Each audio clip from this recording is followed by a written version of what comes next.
Welcome.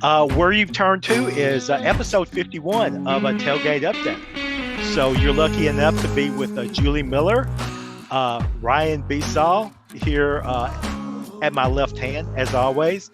And I'm Jay Moffitt, writing on the web as Ajax Allen.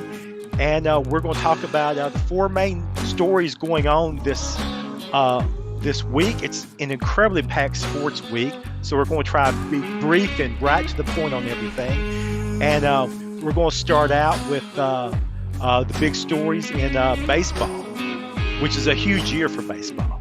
So, Ryan, why don't you tell us a little bit about that? The World Series is set, so that's pretty big news. Last night, the NLCS capped off in Game 6. The Dodgers took out the Mets 4-2 in that series.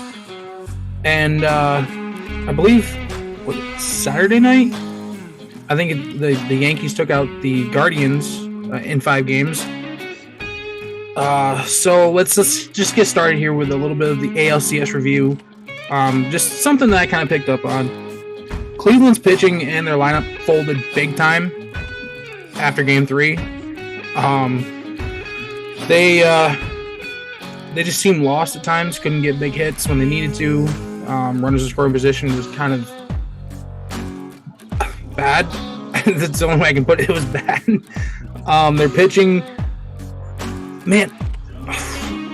Judge, Stanton, and Soto kind of. They weren't world beaters in this series. They just kind of got hits when they needed to. And Cleveland's pitching, they just couldn't keep up with it. And their lineup was struggling. Even back in the Detroit series in the ALDS, they were struggling big time. I mean, I couldn't get runs across. Again, big hits, couldn't get them if they even wanted them. Even this series, Emmanuel Clase, their closer, he had 47 saves this season in the regular season out of 50 attempts. He had a .61 ERA heading into the postseason.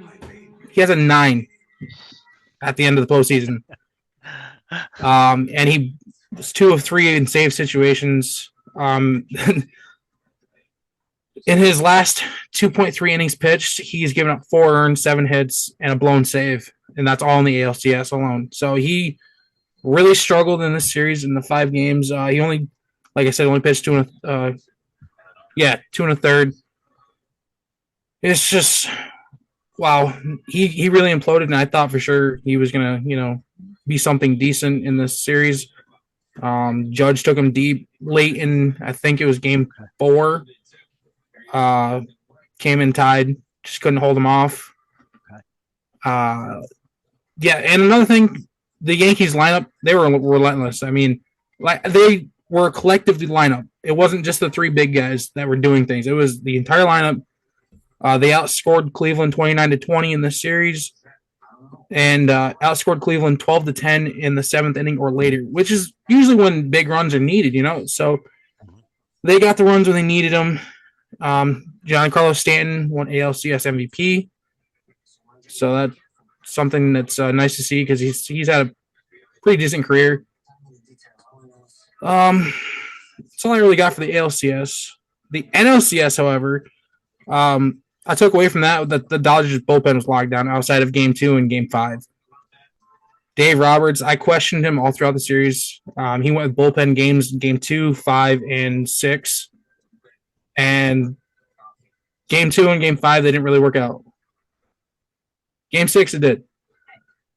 They outscored the Mets 46-31 in this series, and that included, I believe, 3 shutouts.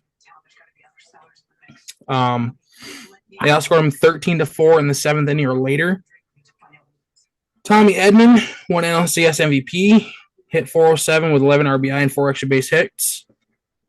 So it's just. It was different because all year long the Dodgers are beat up. Their bullpen, they were looking at him. They're like, "What the hell is this?" Their pitching staff couldn't stay healthy. They turned to a guy, Jack Flaherty, who's struggled for the last 5 years. He's been hit or miss, and they turned to him in Game 5. He had an illness, pitched like garbage. Series came back home. for Game 6, and just looked a little gloomy there for a little bit for the Dodgers with the pitching, but came through. The bullpen looked great. But some historical context for the series. We got the 2024 World Series coming up on Friday on Fox.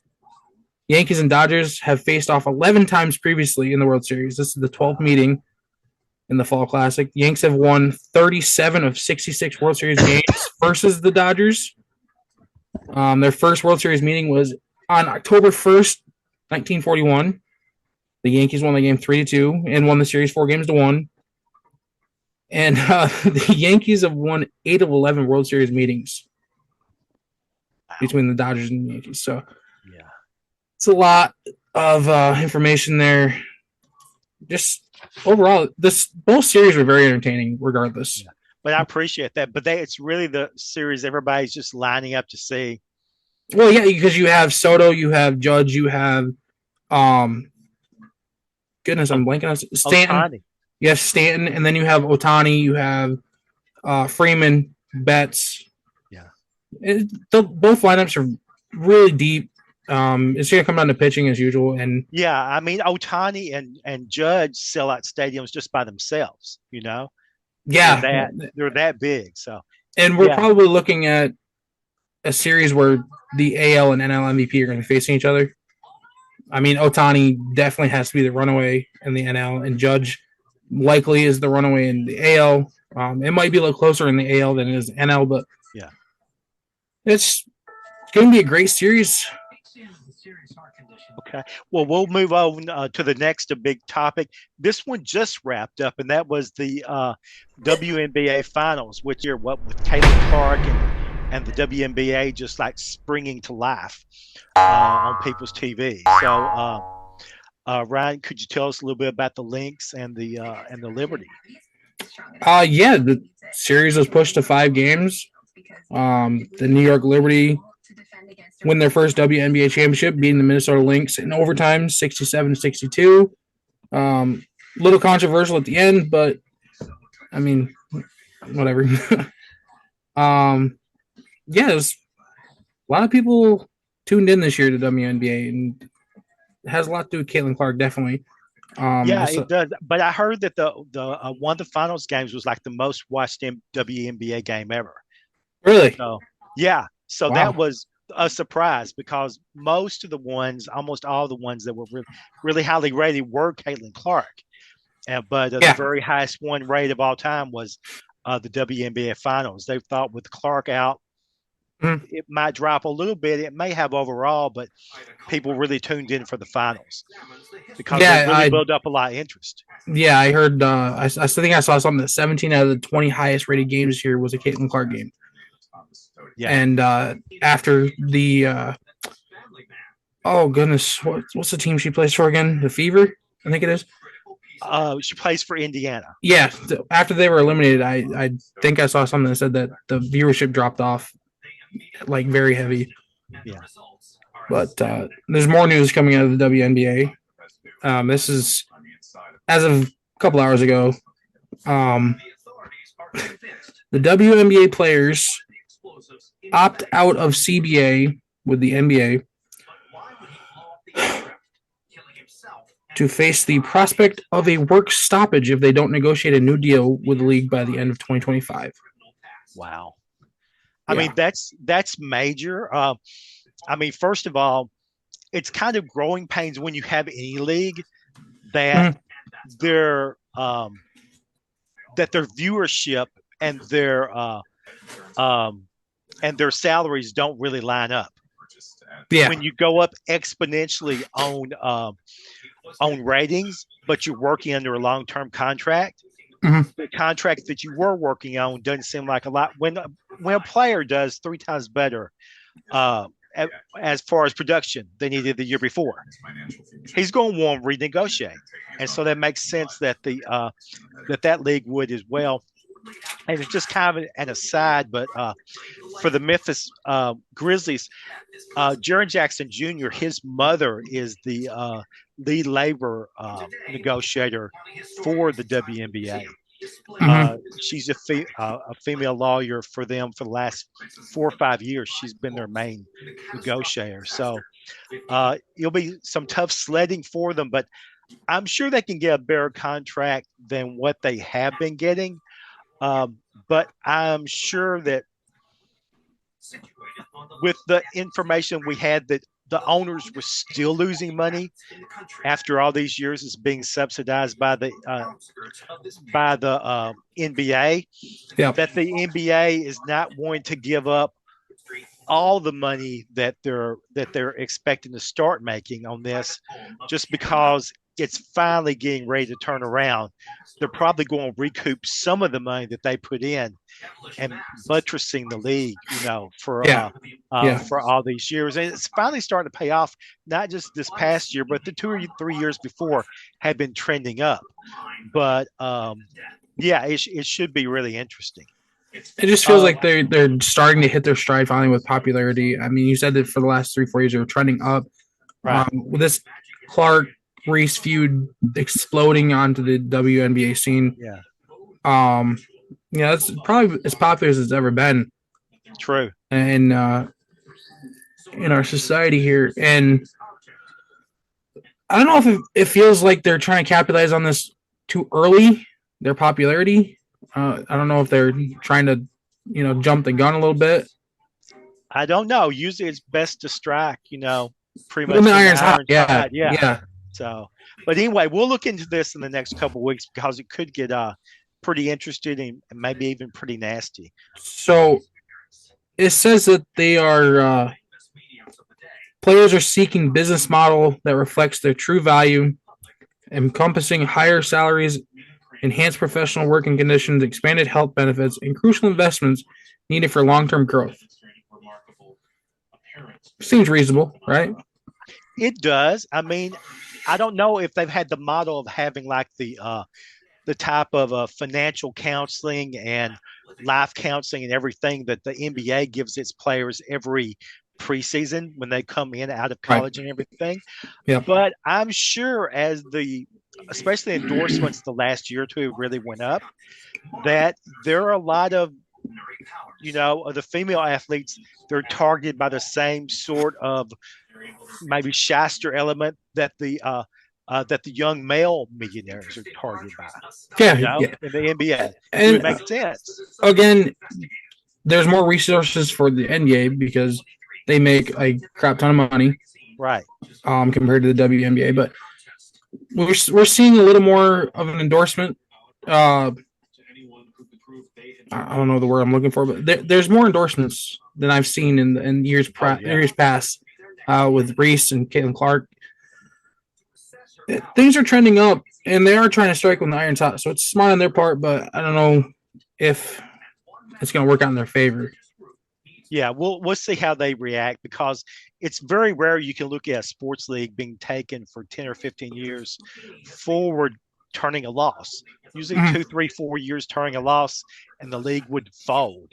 And so now when they finally turn it around very quickly and very nicely, they probably may end up splitting the difference somehow. But I'm sure it'll be a big ongoing story. So we'll check back with it. But it's college football time. Ooh. It's time to hate on the great. The SEC. Let's look at the rankings here as they came out on Sunday, and let's see what you think. Do you want to do the entire 25 or you want to do top 10? I don't know. What do you think, Julie? Top 10 enough? Yeah. Okay. Top 10's enough? Okay. Yeah. Okay, so number 1 is now Oregon. The Ducks quacking all the way to number 1. I can't remember the last time Oregon was number 1. It might have been 10 years ago, 12, 13. Yeah, it could have been. Yeah, I think it was back in Dennis Dixon's era. Maybe. All right. University of Georgia climbs back to number 2, jumping up 3 spots. Mm-hmm. Penn State and OSU 3 and 4. Texas, after losing to then number 5 Georgia, drops to number 5. The Miami Hurricanes sit steady at 6 after beating Louisville. Wow, that's amazing. Yeah. Tennessee jumps up 4 to number 7. LSU stays put at 8.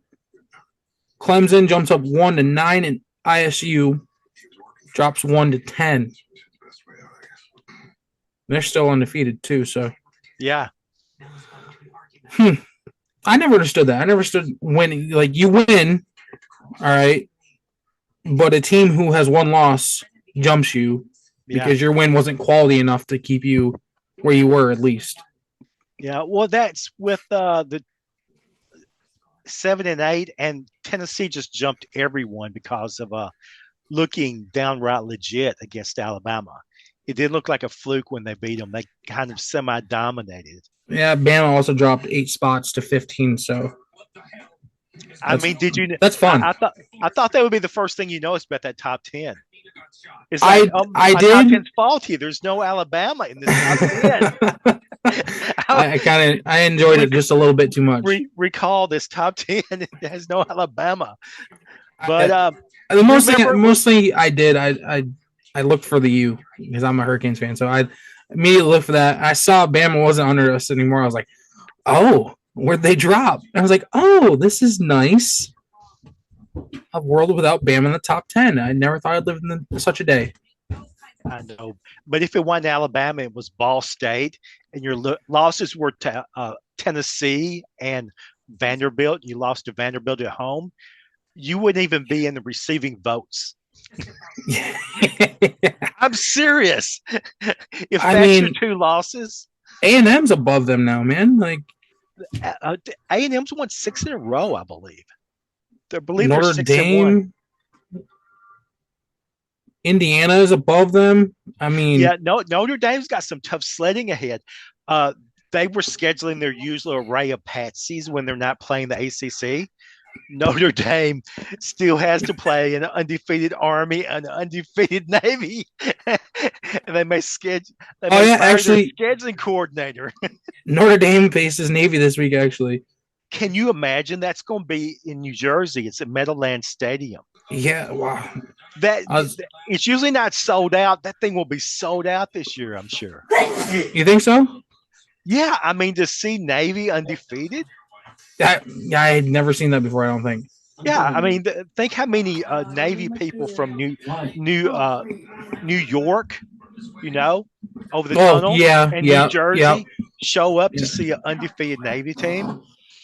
I was looking at the Hurricane schedule, and it looks weird. I don't think we played a ranked team all year. ACC's been very weak. Usually Florida State was supposed to be good, and Florida State is. Oh my goodness! Yeah, the Florida State was coming in this year. Oh, we're gonna be good. We're gonna be good. They're, touted very highly, and they laid an egg week 1, right? They lost that game to Georgia Tech on last second field goal. Yeah. And they're 1-6 this year. Yeah. It's just what is going on? Where's the hype train now? What are you doing? What's going on with you? It's incredible. And I'm looking at this like Miami hasn't played Clemson this year. Usually they play Clemson at least once. Are they not playing them? No, Florida State, Duke just play them in the championship game. That's all. Miami has Florida State at home, Duke at home, Georgia Tech on the road, Wake Forest at home, and then Syracuse on the road. Out of all those, Duke is 6-1. Yeah, and Syracuse is 5-1. Oh, I didn't know Syracuse was doing that good. Okay. Yeah, our good friend Devin, Syracuse fan, he's letting me know all the time. Hey, Syracuse is good. Okay. Well, they are good. They're decent. They're decent. Yeah. Okay. I'll give it to them. Yeah, it was just shocking to look at some of the schedules. Like, why are you not playing these guys? Why are you playing these guys instead? I mean, it kind of makes you feel like you're not playing anybody when you're just a bunch of patsies. It's been a really weird year with. That's the 4 that I was thinking about. Besides the top 10, I did want to mention the ones that are just like really, really shocking. Besides Florida State, you look at UCLA. It's had a really rough year. Oklahoma State is not doing well. And Have Michigan's they a been doing well? toughest. Have they been doing well this year? Not really. No. Vandy made the top 25 this week. Vanderbilt's 25th this week. Wow. Dogs and cats running together. I for the life of me, I've never understood the ranking system for the college football, and it's always pissed me off. But what am I going to do? Well, this is the first year that they're doing the top 12, so it's going to be a great finish. Oh, yeah. All you have to do is make the top 12 and you're in the playoffs. Right. Which is great. They should have done that to begin with. Yeah. The team that I root for and one of the ones that Julie roots for are still in it. Tulane has looked great. I mean, if they had held on to that game against Oklahoma, they'd be doing really great. And Memphis lost to like some little Navy team like in game 3 and thought the season was ruined, and then Navy still hasn't lost. So I mean, they literally have no way they can make their conference championship unless they just run the table and hope for like a 3-way tie with Tulane and Memphis and Navy. And then whoever has the highest rankings would go through. And if all that happened, Memphis would have like a 9-game winning streak.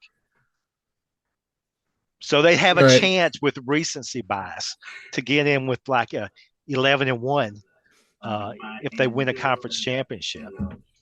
But Boise's never going to lose, so it's probably still going to be Boise. Either way, I mean, make the 12th spot. It's so interesting. We're going to have a great finish to the season. How many games we got left? What, like 5 for most teams, 6 for some. Like Syracuse has got 6 left. 1, 2, 3, 4. I mean, U's got 5. So I mean, it's gonna be a great finish to the end there, and hopefully we can stay in there. Yeah. So wow. But, beautiful week of college football. Beautiful week of college football. I think we about killed it because it's like nothing's been decided. It's interesting, but it's not. It doesn't move the needle either way. I mean, there's nothing going. You know what I mean? It's like you start to get things figured out in college football, and then there's like nothing really, Yeah. going on. Like I said, I mean, my team has won 5 out of 6. They lost on the road last possession to a team that's undefeated, and we literally have no path to get to our college conference championship. It's like how the heck one possession ruined our whole year pretty much. Hey man, I know the feeling. Okay. I know the feeling. Well, just think about Caleb DeBoer. He's sitting there thinking, why did I just stay back there on the West Coast? Man. Oh man. What's up next? We're going to start with the big boys now, the pros. Ooh. Oh my God, it was so much good stuff this weekend. What are we starting with? Injuries, trades? Julie got the list. Oh, do I ever? Let's talk about some trades because I'm just pulling together some last details about injuries. So let's talk trades for a sec. Cool. The deadline is coming. When is that deadline? Our research team is a little slow today. Still looking for a parking spot. November 5th. November 5th, okay. So y'all want to talk about some of the trades, most notably Devontae Adams, of course. Yeah, worked out really well for the Jets last night. Okay, a little more, please. A little more. I saw it coming. I didn't know where he was going. Kind of thought maybe the Jets were going to be able to pull it off. Wasn't really sure. It's definitely a move if the Jets can get that defense right. It's definitely a move that can put them in contention for the AFC East. If not this year, maybe next year. Yeah, I think maybe they just need I don't know what the Jets need actually. I don't know that anyone does. But maybe some more reps will help them reconnect. Um, I can't think of any other huge trades, y'all. Amari Cooper to Oh Buffalo. yeah. That worked out well in its Amari, first yeah. week. It sure did. What other trades were there? Less. Yeah, but They you do have to know Buffalo was going against the Titans secondary. Yeah. So Yeah, it looked a little fuzzy there for a little bit for Buffalo too. So for about a quarter till they got the Titans figured out. it's frustrating to watch the Bills offense, I tell you. Josh Allen he either starts 1 for 5 or 2 for 11 and then just turns it on. It's frustrating. It's been a while since I've seen a pro game where it flipped on a 34-point run. I know. That was like, oh no, the Bills are down by 10. Oh no, the Bills are up by 24. Yeah. Well, it got ugly quick.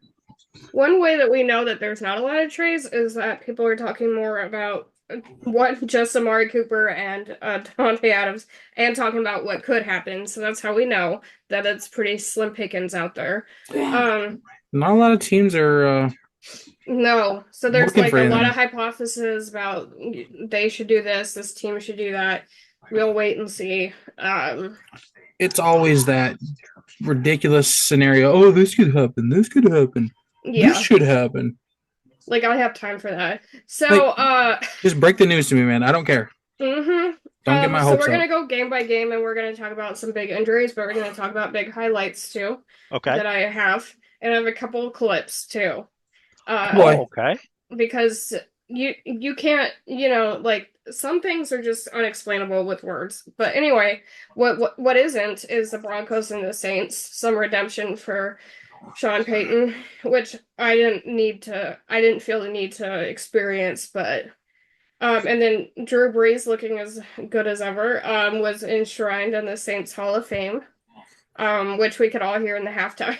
It was very, very loud, and he looked elated, and it was very sweet. So that, yeah, the Broncos completely smashed the Saints to smithereens. It was pretty ugly, but the Saints are so low on both sides of the ball that, frankly, I'm telling you, they're having just anybody who can make it from, the street. Like, if you've ever played in XFL one time, did you play in high school 20 years ago? Okay, come on up. So, like, they have a lot going on. But anyway, Patriots Jaguars depression is my word of choice for that game. Goodness gracious. It's going to ruin the chance of any fans we could have had in Europe by making them deal with games like that. We keep sending the Jags there, that's why. Yeah, but I mean, come on, if we're going to do them, we have to send somebody decent with them. Drake May led in passing and rushing yards, which says a lot more than a lot about how that game went. Yeah, the Patriots led 10-0 in the beginning of the second quarter, but they gave it up, obviously, as it was 32-16 at the end. Yeah. So they actually had the lead for a while, but gave that up. So, did you watch that one at all, Jay? I watched towards the end. Yeah, and it was all depression. I watched it when in Jacksonville took the punt return back for a touchdown, and I was like, oh, goodness. At least they won something. Lions Vikings. This one was one of the better games of the week, I would say. Very dramatic game. Good football. 31-29. Could have gone either way. Finished with a rousing 44-yard field goal with 15 seconds on the clock. The Lions did squander an 11-point lead going into the fourth quarter, but they pulled it out in the end, and we love to see it. It could have gone either way again, but Sam Howell he saw the ground, is what he saw. So that really helped out with the sacks to help secure that win. Titans Bills 34-10. I looked up highlights and there really wasn't any, so that tells me how that went. Yeah, Josh Allen was very effective. I mean, it's like him and Amari Cooper been playing together for years. The one game winning streak of the Titans having no sacks went away, and it would tell you everything that you need to know about. We were trying to drive down with like uh, a minute to go in the game, down by 24 points, and Mason Rudolph fumbled the snap twice. Yeah, that sounds appropriate. That's amazing. I've never seen that happen on the last drive of the game. I he really did. don't like That would Mason be Rudolph, so I laugh at this. that'd be Hopefully. 3 fumbled snaps that game for him.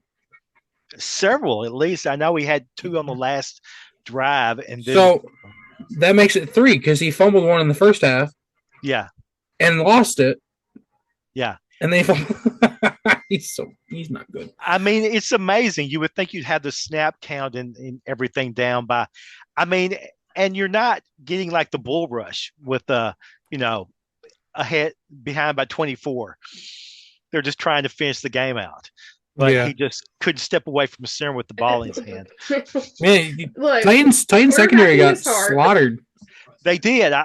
They got one guy hurt in the Keon secondary. Coleman, man. Yeah, Keon Coleman, 4 for 125. and they can't keep both Simmons and Sweat on the defensive line healthy at the same time. Yeah. So if they don't get any rush, they're toast. Yeah, it's usually what happens. Yeah. So So next we're going to talk about the Dolphins and Colts, which was just trash football all around. And, we have to talk about it. No, other than we're going to show the double reverse flea flicker because I like how that sounds. okay. Double reverse flea flicker. Yes. Yeah, that's what it got called. So we're going to talk about it here for a sec. Just bad quarterback play in this game. My goodness. Oh, ugh. Can y'all see the Colts and the Dolphins on the screen? Yeah. So they did all that for a 5-yard check down. Yeah, it sounds cooler than it. The name of it was just so cool, it's hard to overlook, but it definitely sounds, again, that is a double reverse flea flicker, which is a lot. Okay, so that's all we're going to say about that. Seahawks versus Falcons. Also have a little clip for that. Don't know why I stopped sharing because I could have just jumped straight to that, but here we are. Seahawks and Falcons. Wasn't ever a game, was it? Meh. That was later. Oh, okay. But yeah, JSW threw that. So that was a wide receiver thrown to another wide receiver, which to me makes it cooler. Yeah, it was good to get a win. 2 touchdowns for Kenneth Walker on his birthday. DK left in a cart, which always feels serious, but his face implied otherwise. So I have a question. Near poop? We don't know. No, probably for me, but you never know. Yes, as a Seahawks fan, I was absolutely elated, and it was a nice turnaround from recent events. Texans Packers. It's kind of weird that Brandon McManus is there because of the allegations and the lawsuit, so kind of creepy, but you know, it is what it is. Make a living. I guess I'd rather have him supervised on the field. Okay, so they won. It was pretty close again all the way through. The Texans and the Packers are fairly well matched up talent-wise. In 24-22. I'm a Stroud, so I got a little sad, but I mean, they won it fair and square, and it was competition was strong. Anybody else? I was going to say that on Metcalf, the MCL, do they have an estimate back yet as to how long, or is it season? They said he's week to week for Metcalf's MCL. Yeah. Okay, so maybe that's not maybe not torn. Maybe no. Not. Yeah. It's definitely going to be strained or something. Small, yeah. All the work. Okay. It's going to be small. Nothing really serious as it appears right now. Okay, so. That's good. Yeah, it's just a minor one. He's getting older a smidge, and yeah. All right, so Bengals Browns, another just shit game of terrible football. and the Bengals shouldn't have won it. They probably should have been in the Dolphins and the Colts game, although you can't have three teams on there. It would work for them. There's an Achilles tear for Watson, of course. That'll probably have him out for the rest of the season. Karma wins, always. Anyone else want to talk about a little NSYNC over there and his depressing? I'm referring to Joe Burrow. Burry. Oh Because yeah. he's got the tips. Yeah, it was just a rough game. Apparently, Watson was actually doing fairly well before he got the tear, but he ruptured his Achilles. yeah. He was doing meh. Yeah, which is good for him. He was 15-17 for 128, 2 Yeah. sacks. Very meh. Nick Chubb, 2 yards of carry on his return though. So that's Nick Chubb was. We all got excited about that, and we're all excited that Watson is gone. So now we can see what. Settle down. Settle down. That's all I'm saying. I already said what I said. Okay. He's gone, and karma works out in the end. Hey, okay, it's okay. Okay. What? What? Do you have something else to impart, Ryan? No, I'd say it's All okay. right. We're all So good. Eagles and Giants. 28-3, depressing. But there was a funny video for this one again. Saquon's revenge game. Yeah. Bro averaged 10 yards of carry. They can't everyone be a Saquon revenge game. So they were I'm serious, dude. They were booing him like dramatically at this point, and this is what he does in response. Like as soon as he heard those boos, he just trucked this dude over. Wow. He rushed for 176 yards and a touchdown. Yeah, he killed it, obviously. And he caught an additional 2 for 11. So I don't like when people boo people for some petty stuff like that. really, if they walk away, I don't blame the crowds. You know, if they walk away from their team for whatever. But I mean, if they get traded, you can always say you had nothing to do with the trade. I don't know, man. I feel like he was like phantom traded, to be honest. They weren't going to re-sign him. Yeah, I mean, the Giants front office pretty much said, "Go elsewhere. Yeah, get your money. We're not going to pay you." You can't be booing them when they come back. Your front office was cheap. Yeah, exactly. Yeah. Boo the owners. I try not to bring front office stuff into the actual game. Yeah, because it's business, and maybe you need to check your team, which we know they do. 28-3. So bring it to them, not to Saquon Barkley. He does not need to reign and get reigned by booze. Okay, like take it to someone who cares. Yeah. Saquon was like, "You didn't want to sign me? Well, take this 10 yards of carry average." It's good because sometimes we see like the redemption arc when it doesn't work. Like for example, if Sean Payton had lost that one, it would have been like, ooh, but when it works, like even if you don't like the person, you're kind of like, oh, that's exciting. Like because they, Next we got the Raiders and the Rams. The Rams actually won one. And Jalen McCullough did a Beanie Bishop, so that was nice. And if you didn't watch the Pittsburgh game, we'll get into what it means to do a beanie, but Ryan, take it away. The Rams defense looked a hell of a lot better than they have all season. Yeah. Forcing 4 turnovers, I think it was, 3 interceptions and a fumble recovery, plus defensive touchdown. I mean, my goodness, the young boys coming to play. Gave up 5 field goals. Offense could have looked much better. Kyron Williams only rushed for 76 yards, but he had 2 touchdowns, which extends his streak to 9 straight games, dating back to last season with a touchdown, which I think is the longest active streak in the NFL. Still, the Rams' offensive line is made up of bubblegum and dreams, and it's sad. Yeah, that's something a lot of teams can relate to at this exact moment, which we're gonna get into as well. Yeah, so good for them.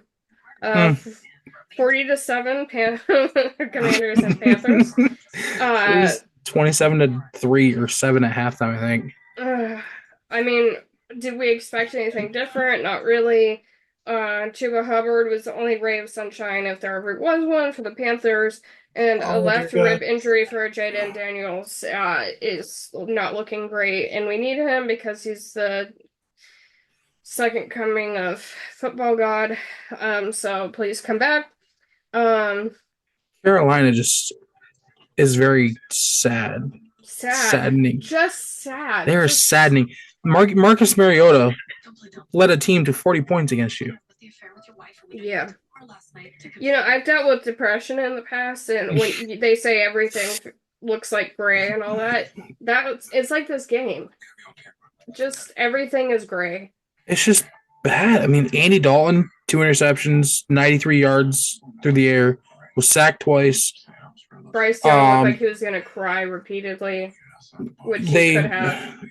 They lost a fumble. Well, they fumbled once.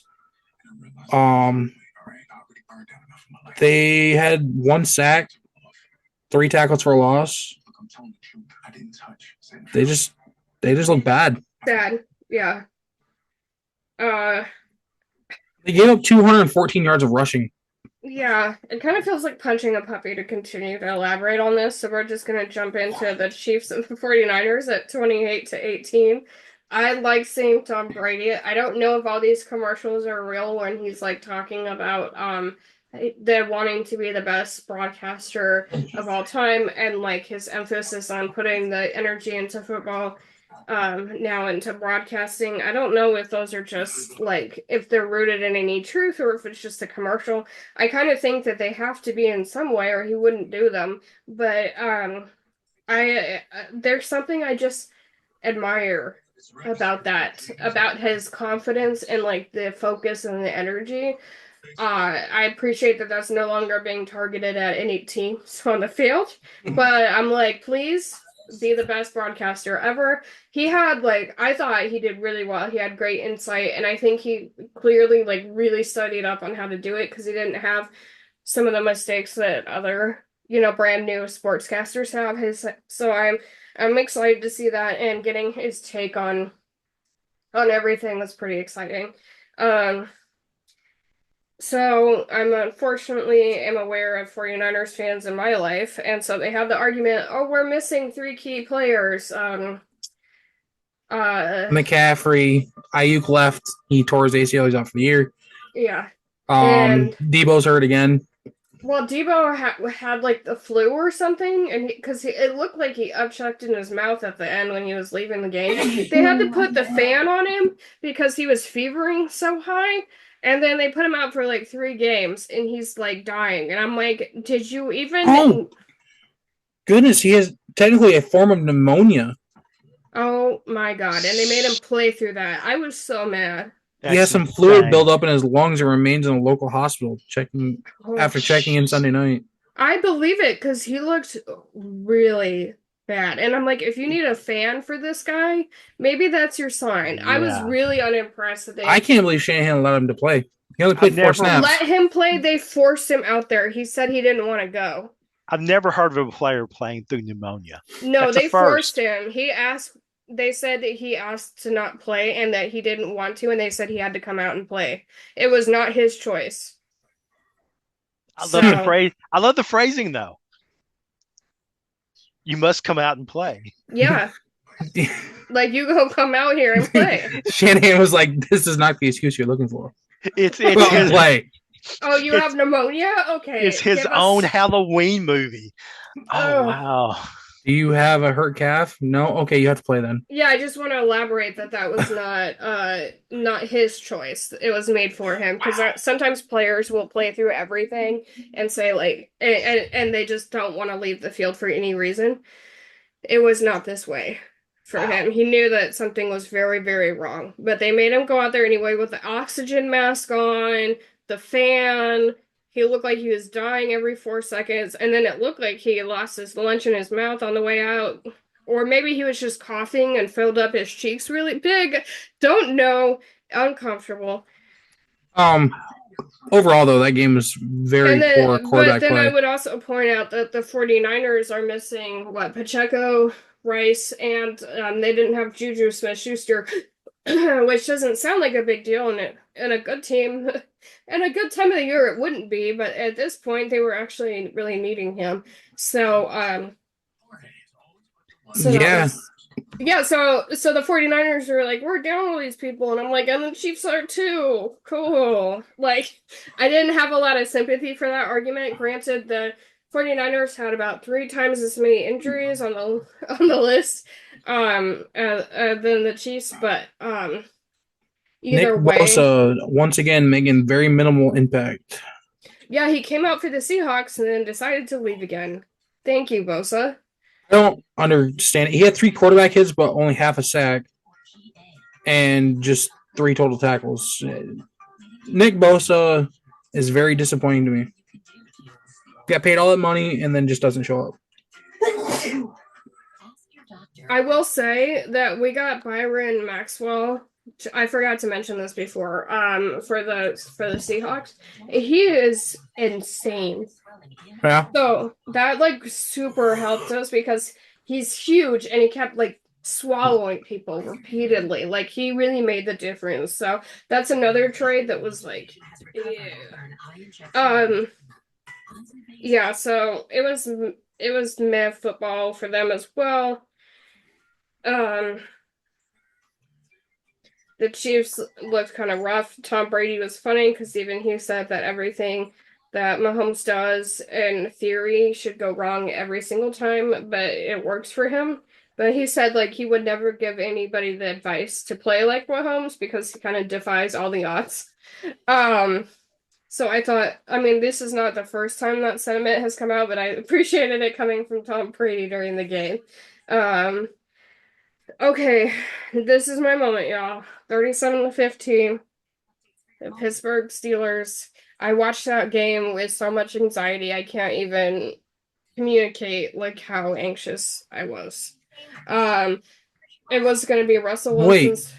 Wait, why are you so anxious about this? Because it was Russell Wilson's Oh. first time out Okay. the entire Yeah. season, and I'm just watching and I'm like, oh no, because I and the sportscasters kept pointing out how Justin Fields could be more mobile than Russell Wilson is. And I'm like, I know that you all want every black quarterback to be able to rush, but Russell Wilson is in his 30s, so maybe we give him a break on the expectation that he has to run still. Those days are over. Okay? So they were all hating on Russell Wilson. No, he can't be as mobile. Justin Fields would have made plays there. Then all of a sudden you get the first touchdown and they're like, oh, the next coming of Christ is Wilson. The way that they turned so arbitrarily, I was like, ugh. But yeah, so I was nervous. Everybody was nervous. Some people were ready to gloat about how washed up he was. There was a lot of that. And so when I saw his moon ball that I haven't seen in years, I almost cried because I was like, I haven't seen it. And so I just was like so emotional. I was like, the moon buzz? Okay. Anyway. He's actually the first Steelers quarterback to lead a team to 30 points in his first start in forever. Yeah. He was 16 out of 29, 264 yards, 2 TDs. He used Najee Harris a lot, which also made me anxious. Actually, he made me anxious the whole entire time. I think I forgot a little bit about, as a Seahawks fan, it was pretty much pins and needles to see how he was going to behave every week, because he does plays that look risky, like they're going to be intercepted, they're not going to land, which some of them didn't. You never feel really safe with Russell Wilson. It's just kind of like you hope and pray, and then he like does amazing things. I forgot a little bit about that feeling, the pins and needles vibe. So even when he started succeeding, I was, because it was so every catch felt like it was going to fall out of their hands. But anyway, Harris had 21 carries, 102 yards, 1 touchdown. Kind of but he got used so much. George Pickens looked like a Hall of Famer out there.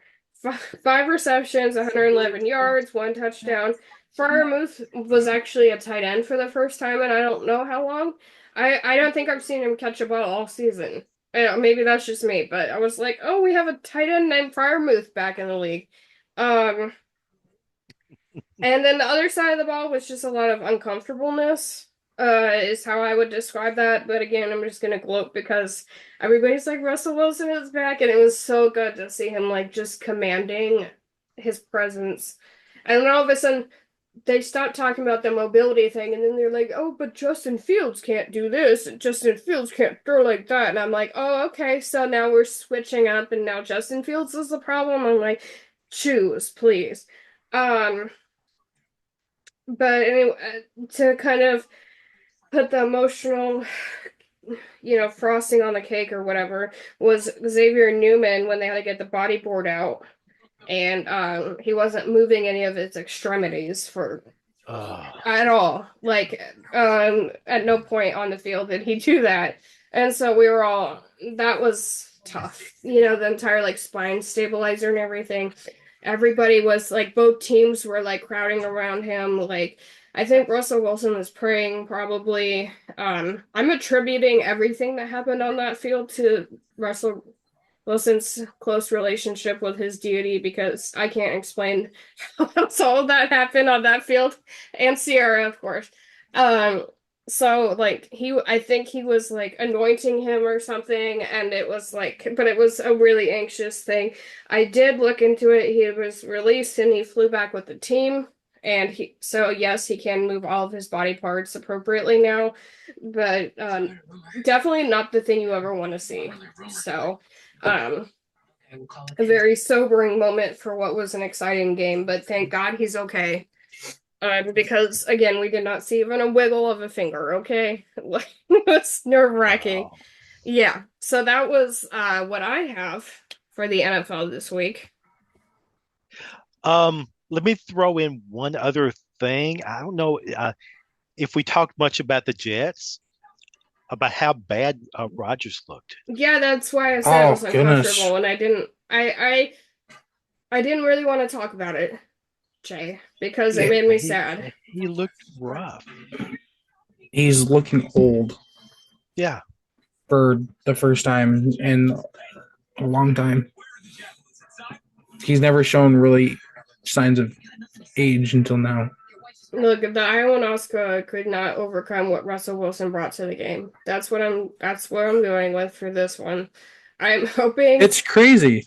He has Breece Hall, Garrett Wilson, Allen Lazard, and Devontae Adams, and he throws 2 picks and hardly to the same guy. That's what I was talking about with the beanie thing. Beanie's like 5'2", weighs like 100 pounds. And this man picked him off twice. I was like crying. I'm like, what is going on right now? And then the 2 block punts, I was like, and then the leverage thing was just bullshit. I'm like, 5'9". Yeah, same difference. 5'2", 5'9". He's tiny. He's like all of the guys are like towering above him, kind of like Deuce Vaughn kind of vibe. And he's like, yeah, he's tiny and he's running, and yeah, and he caught both of them, and then they had the 2 block punts, which I have never seen in a game together, in at least for a very long time. And I was like, I know the one didn't work out because of leverage, but the other one did, and I was just like, the entire team just sucked. So I'm gonna attribute it to Russell Wilson's spirituality and hope that next week they look like,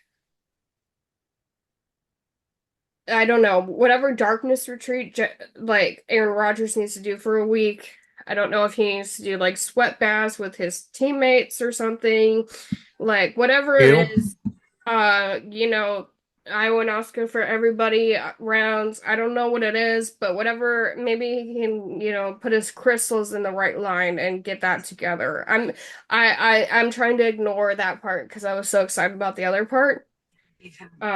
Hopefully, hopefully something happens over there, but they are a mess and they blamed it on so many people. I mean, Robert Saleh was supposed to be the scapegoat. That didn't work.